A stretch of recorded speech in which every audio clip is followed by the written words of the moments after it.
بسم اللہ الرحمن الرحیم۔ السلام علیکم ورحمۃ اللہ وبرکاتہ۔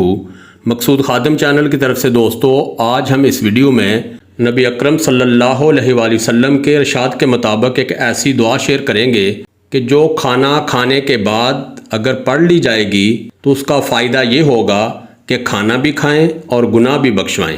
ابھی تک اگر آپ نے میرے چینل کو سبسکرائب نہیں کیا تو پلیز سبسکرائب کریں اور بیل کے بٹن کو آل پہ کلک کریں تاکہ میری ہر آنے والی ویڈیو آپ کو بر وقت مل سکے۔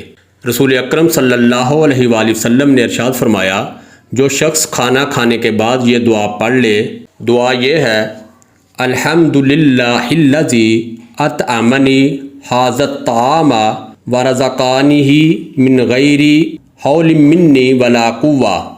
الحمدللہ الذی اطعمنی ھذا الطعام ورزقنیہ من غیر حول منی ولا قوہ۔ تمام تعریفیں اس اللہ کے لیے ہیں جس نے مجھے یہ کھانا کھلایا اور میری کسی بھی کوشش اور طاقت کے بغیر مجھے یہ کھانا عطا فرمایا۔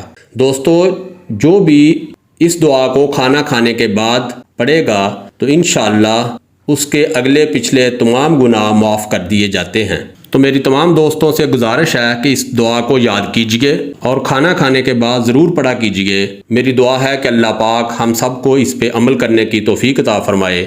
آمین یا رب العالمین۔ خوش رہیں، خوشیاں بانٹیں۔ اس ویڈیو کو لائک اور شیئر کریں، یوٹیوب چینل کو ضرور سبسکرائب کریں اور بیل آئیکن پر بھی کلک کرنا نہ بھولیں تاکہ چینل پر آنے والی ہر ویڈیو آپ کو فوراً مل سکے۔